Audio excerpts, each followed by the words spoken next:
નમસ્કાર મિત્રો. મિત્રો, એક મુદ્દો અને ત્રણ દિશા, એક મુદ્દો અને મોટા ચડાવ ઉતાર, એક મુદ્દો અને ચાર રાજ્યોમાં અસર. ભીલ પ્રદેશ બને તો કોને ફાયદો થાય? ભીલ પ્રદેશ બને તે પહેલા કોણ મોટો રાજનૈતિક ફાયદો લઈ શકે છે? ભીલ પ્રદેશથી શું સર્જાઈ શકે છે?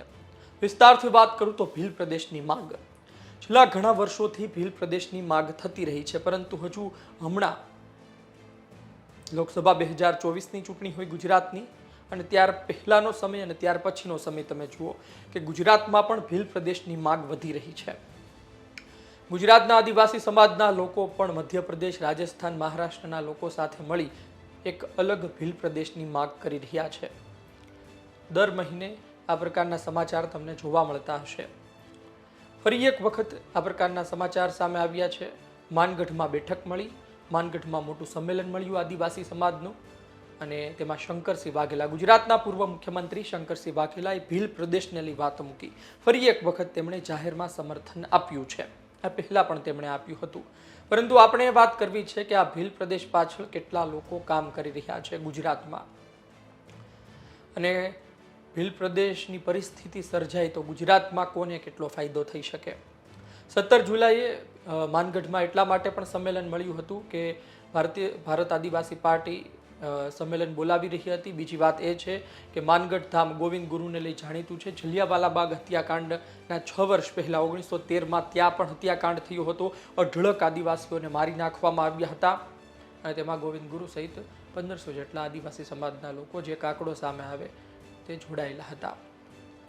આજની તારીખે પણ તેમની યાદમાં આદિવાસી સમાજના લોકો ભેગા થાય છે, ફરી ભેગા થયા. પરંતુ ભીલ પ્રદેશની વાત, ભીલ પ્રદેશ સંદેશ યાત્રાની વાત, તમે સમજો કે આ ભીલ પ્રદેશ માટે મહારાષ્ટ્ર, ગુજરાત, મધ્યપ્રદેશ અને રાજસ્થાનમાં ઘણા લોકો કામ કરે, પણ ગુજરાતની વાત કરો તો શંકરસિંહ વાઘેલા બીજી વખત જાહેરમાં તેમણે સમર્થન આપ્યું છે. ત્યાં તેમને આમંત્રણ મળ્યું હોય તો ગયા હોય, એનો મતલબ એ કે તેમાં એક્ટિવ છે શંકરસિંહ વાઘેલા. બીજી વાત આપણે કરીએ તો ભારત આદિવાસી પાર્ટી BAP એ પણ ખૂબ એક્ટિવ છે. ભારત આદિવાસી પાર્ટીનો તો એજન્ડા જ આ છે. ભારત આદિવાસી પાર્ટી BTPમાંથી છૂટી પડી એ BTPના છોટુભાઈ વસાવા પણ જોડાયેલા, તે પણ વર્ષોથી કહેતા રહ્યા. અને ત્રીજું આમ આદમી પાર્ટી, ચૈતર વસાવા. ચૈતર વસાવા 2024ની લોકસભા ચૂંટણી લડ્યા તે પહેલા ભીલ પ્રદેશની ખૂબ વાત કરતા હતા, ત્યારબાદ પણ ખૂબ વાતો થઈ. આજની તારીખે પણ વાતો ચાલી રહી છે.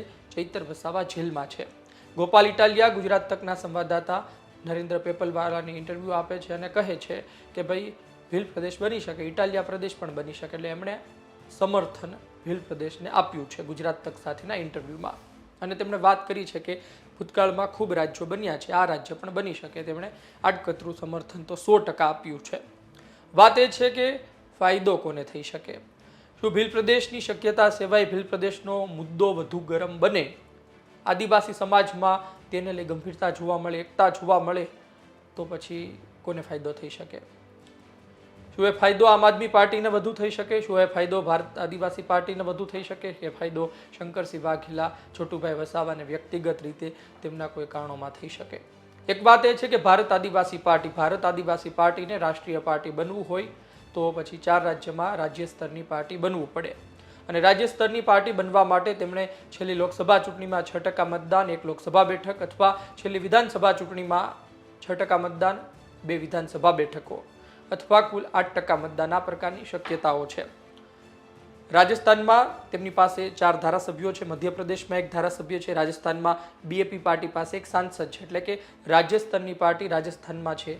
BAP આ મુદ્દો ચલાવી રાજસ્થાન, મધ્યપ્રદેશ, મહારાષ્ટ્ર અને ગુજરાતમાં આદિવાસી વોટ બેંક પાકી કરી રાષ્ટ્રીય પાર્ટી બની શકે છે. એટલે સૌથી પહેલા BAP, ભારત આદિવાસી પાર્ટી, રાજકુમાર રોતની જે પાર્ટી છે 2023માં જે અસ્તિત્વમાં આવીને જે ખૂબ અત્યારે ચાલી રહી છે આદિવાસી પટ્ટામાં, તેને સૌથી વધુ ફાયદો થાય. બીજી વાત એ છે કે આમ આદમી પાર્ટીને ગુજરાતમાં ફાયદો થાય, કારણ કે ત્યારબાદ ચૈતર વસાવા પણ આ વાત પહેલા પણ મૂકી રહ્યા હતા, અને જો આ મુદ્દો વધુ ગંભીર બને તો ત્યારે પણ મૂકે. અને ત્રીજી વાત એ છે કે છોટુભાઈ વસાવા હોય, મહેશભાઈ વસાવા હોય, શંકરસિંહ વાઘેલા, જે સાથે મળીને કામ કરી રહ્યા છે, તેમને પણ ફાયદો તો થાય પોતાના વ્યક્તિગત રાજકારણમાં. શંકરસિંહ વાઘેલા ક્યાં આદિવાસી છે? શંકરસિંહ વાઘેલા અત્યારે ક્યાં એટલા એક્ટિવ છે? તો પૂર્વ મુખ્યમંત્રી હતા, તે શું કામ રસ લઈ રહ્યા છે? લોકોનો આ સવાલ હશે. હવે તેનો જવાબ અમારી પાસે નથી, વધુ સમાચાર આવનાર દિવસમાં આવશે તો ખબર પડશે. બની શકે કે તેમને આદિવાસી સમાજ પ્રત્યે એટલો પ્રેમ હોય અને ખરા અર્થમાં રાજકીય જ વિચારતા હોય તો આવનાર દિવસમાં વધુ માહિતી સામે આવી શકે. પરંતુ અત્યારે વધુ કશી માહિતી નથી મળતી. પરંતુ એક વાત જોવા મળે છે કે તેઓ ખૂબ એક્ટિવ છે.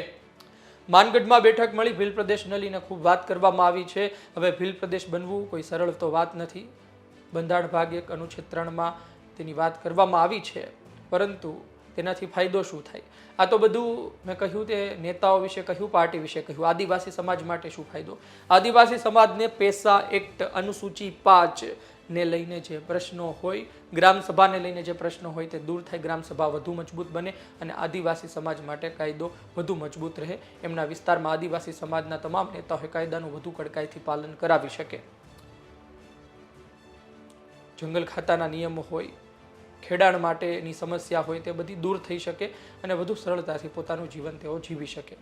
બીજી વાત એ છે કે અલગ અલગ આદિવાસી સમાજના લોકો ભેગા થાય તો ફરી એક વખત આદિવાસી સમાજનું જે કલ્ચર છે, આદિવાસી સમાજની જે સંસ્કૃતિ છે એ જળવાઈ રહે અને આદિવાસી સમાજમાં જે કહેવાય છે કે ભાઈ દૂર સુધી હવે જવું પડી રહ્યું છે. પાણીના પ્રશ્નો એ તો દૂર થાય, પણ રોજગારીના જે પ્રશ્નો થાય અત્યારને જે છે કે ભાઈ રોજગારી નથી મળતી, શહેરોમાં આદિવાસી સમાજના લોકો જઈ રહ્યા છે. તો એક ભીલ પ્રદેશ બને તો ખનિજ સંપત્તિ તો ખૂબ છે, તો પછી એ જ ખનિજ સંપત્તિનો ઉપયોગ, તેમાંથી મળતા રૂપિયાનો ઉપયોગ એ પ્રદેશમાં વિકાસ માટે થઈ શકે. એટલે આદિવાસી સમાજના લોકોમાં પણ પરિવર્તન આવે. તેના ઘણા ગેરફાયદા પણ હોઈ શકે. આદિવાસી સમાજ અન્ય સમાજથી થોડો દૂર થાય, એ વિસ્તારમાં જે અન્ય સમાજના લોકો રહેતા હોય તેને પણ શરૂઆતના વર્ષોમાં મુશ્કેલી સર્જાઈ શકે. કારણ કે જે તે પ્રદેશનું નામ જે તે સમાજ પરથી રાખવામાં આવે ને ત્યારબાદ એ સમાજ માટેનો આખો પ્રદેશ જાહેર કરવામાં આવે તો પછી તેમની માટે પણ મુશ્કેલી સર્જાય. શરૂઆતમાં આર્થિક રીતે ભંડોળ ભેગું કરવું પડે, રાજ્યને ચલાવવું એ સરળ નથી હોતું, પરંતુ ધીમે ધીમે બધું થઈ જતું હોય છે. આપણે ત્યાં અલગ અલગ ઘણા રાજ્યો અસ્તિત્વમાં આવ્યા છે આઝાદી પછી. જોઈએ આવનાર દિવસમાં શું થાય છે. પરંતુ ભીલ પ્રદેશ મુદ્દો ખૂબ મોટો, સંવેદનશીલ અને ગંભીર છે. અલગ અલગ પાર્ટી તેમાં મહેનત કરી રહી છે અને જો ભીલ પ્રદેશનો મુદ્દો આવનાર દિવસમાં સફળ થાય છે અથવા તો સફળતાના એંધાણ પણ બતાય છે તો પછી તમે સમજી લેજો કે ગુજરાતની રાજનીતિમાં મોટા ચડાવ ઉતાર આવશે, રાજસ્થાનની રાજનીતિમાં પણ મોટા ચડાવ ઉતાર આવશે, અન્ય રાજ્યોમાં પણ મોટી અસર થશે. આપણે ગુજરાતથી વાત કરીએ તો ભારે પરિણામ ગુજરાતની રાજનીતિમાં ભોગવવાના રહેશે. પછી કોંગ્રેસ પણ ભોગવશે અને પછી ભારતીય જનતા પાર્ટી પણ ભોગવશે.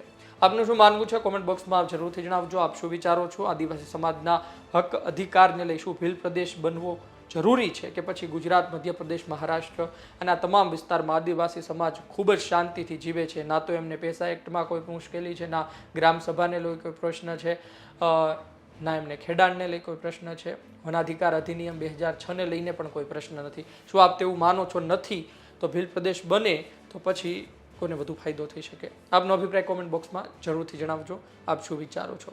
ધન્યવાદ.